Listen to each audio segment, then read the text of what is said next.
আমাদের প্রবাসী শ্রমিকরা যারা বিদেশে আছে সারা বছর কষ্ট করেছে, আজকে হয়তো ঈদের জামাতে যেতে পারবেন কিংবা যেতে পারবেন না, কিন্তু জাতির পক্ষ থেকে আমরা তাদেরকেও ঈদ মোবারক জানাচ্ছি।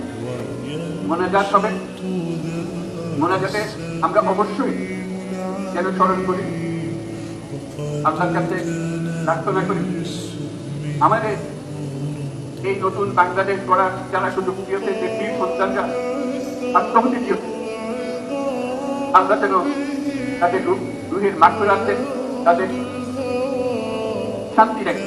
আমরা তাদের মনে থাকে সেটা যেন আমরা অংশ রাখি।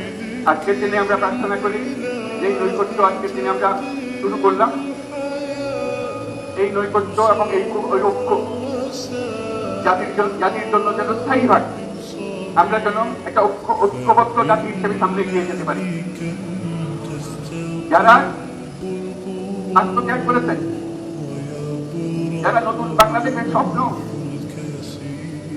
বাস্তবায়ন করার জন্য নিজের আত্মহুতি দিয়েছেন, বেঁচে থাকলেও স্বাভাবিক জীবন যাপন করতে পারছেন না, তাদের স্মরণে আমরা যেন মোনাজাত করি আল্লাহর কাছে।